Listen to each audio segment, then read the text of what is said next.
With neither cow nor ox in sight, this cart would appear abandoned.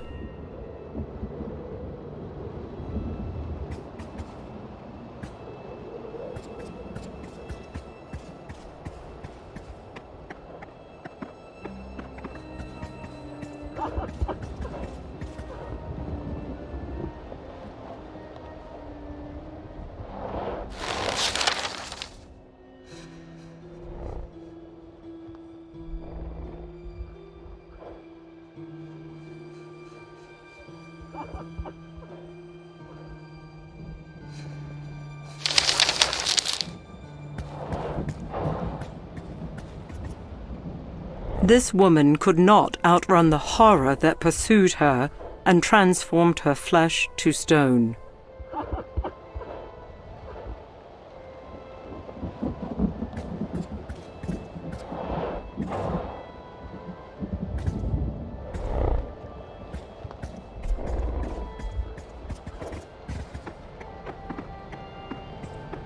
Book 2. The Burden of Thanatos.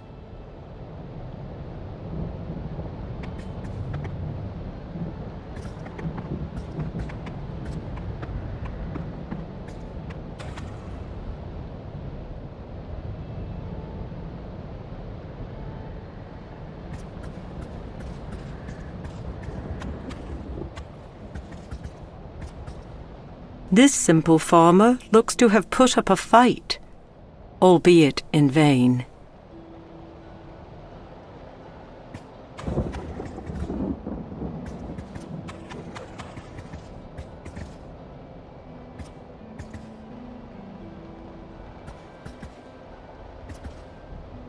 The words on this parchment are difficult to read, as if they were quickly written.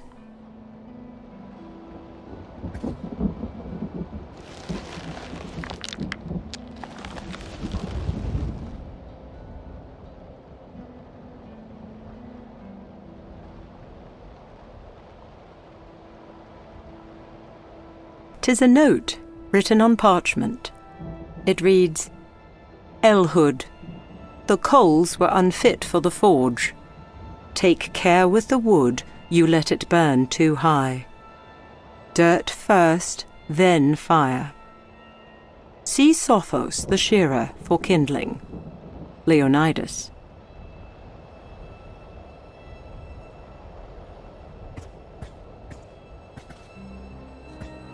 "'Tis naught but the ashes from a spent fire."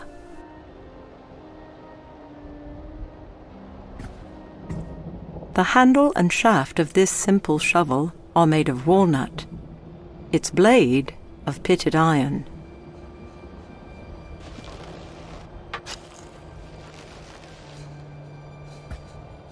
This pile of dirt is intermingled with bits of dark, cold coal.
It is obvious that this man was trying to shield the woman from harm. Unfortunately, he failed. This man was attempting to crawl away from that which would bring him doom.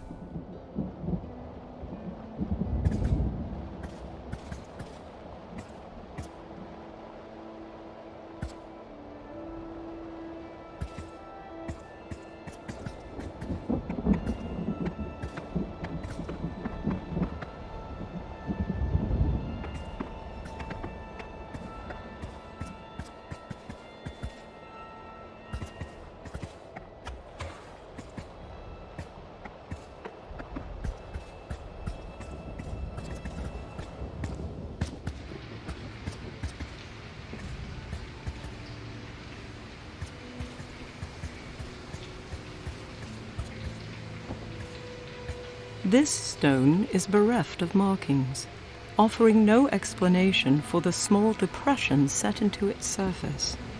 The yellow light it emits is curious.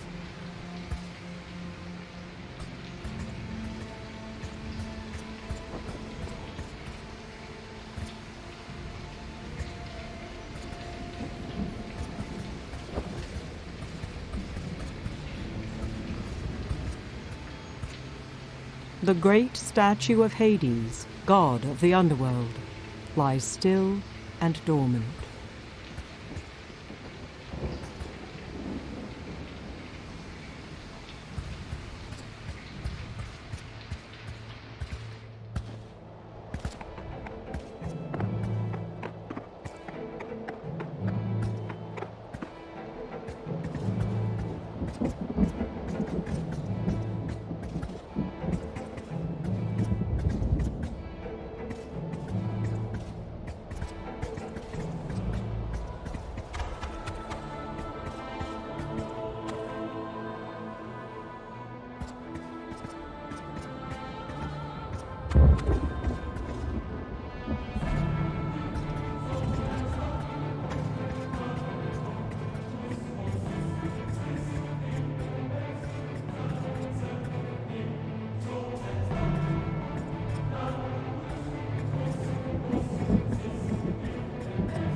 As soon as Argonus steps from the shadows, the daughters of Phorcys raise their heads, their shared eye sensing his presence.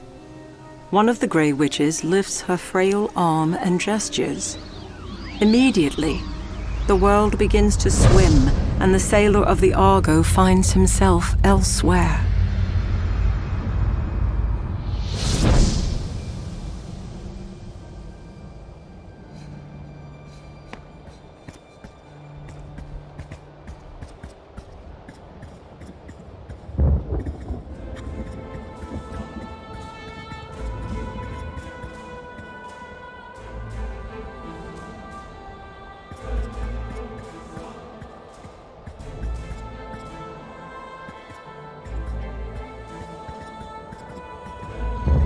This stone statue is that of quiet Phlius, cup-bearer of sweet wines, possessor of a lion's heart. This juvenile was not immune to that which takes man and mystic creature alike. 'Tis a monstrous cyclops. Many a tale has been told about these one-eyed creatures.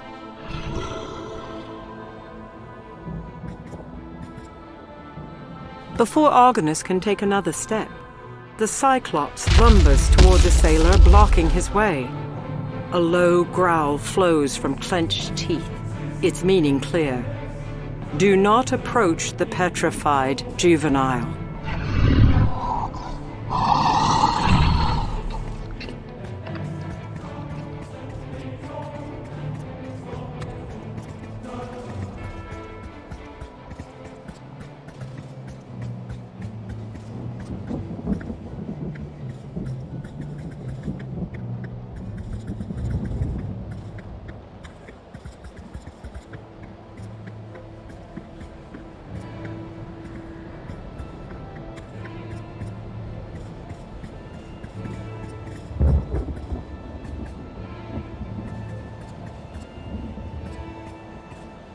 Bards will tell countless tales of Idas, he of boundless strength, and slayer of boar and centaur alike.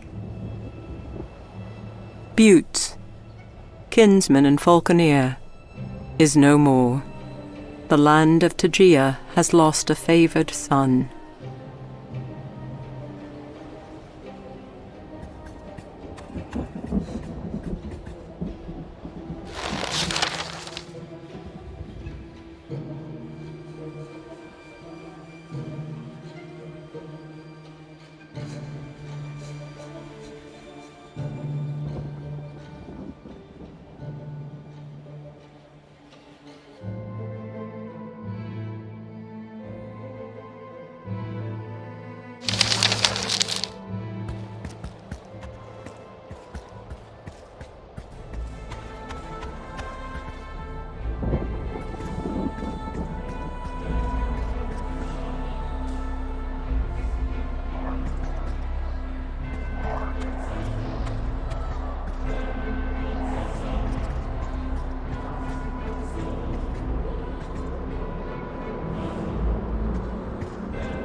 Argonus takes a single cautious step forward before two eyes, set like burning coals, narrow and stop him cold.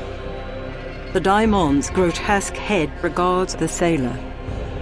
Nay, Argonus, son of Argus, thou cannot pass beyond this threshold. So says Hades, lord of the underworld. For just as many legions doth serve me, and obey my will, so too Thanatos obeys the will of he who governs the dead.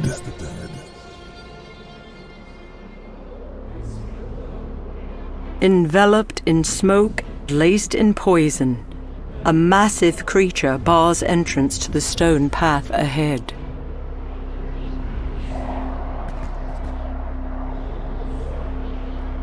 A dreadful gaze from the daimon is enough to bring Argonus to a standstill.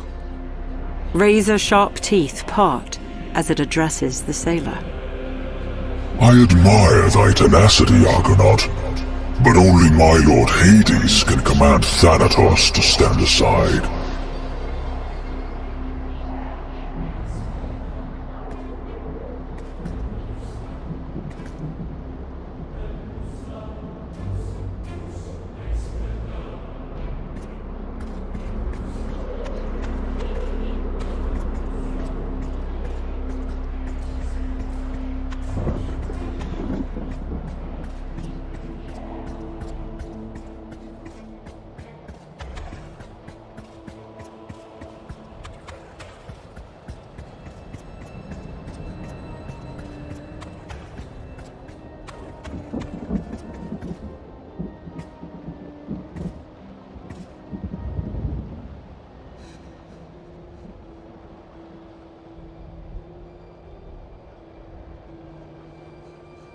Argonus drops the wood into the pit.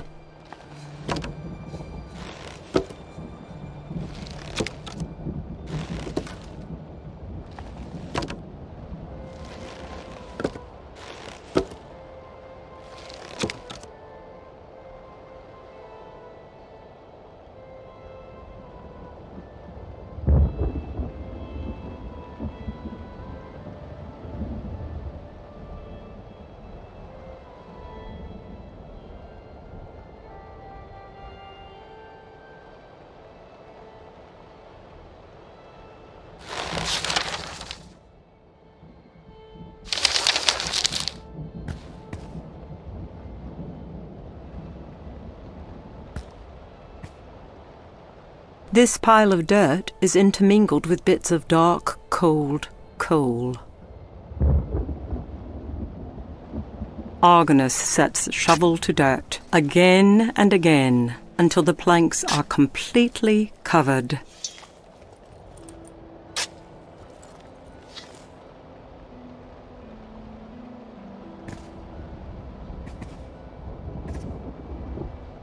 With the exception of a large hole at the top, dirt covers the wooden pile, creating a simple kiln.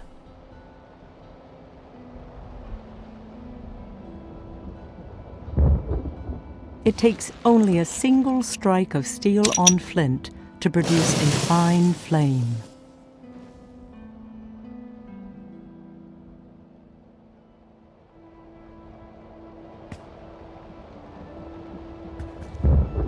Smoke pours from the kiln. Given time, the makeshift structure will yield a modest amount of charcoal.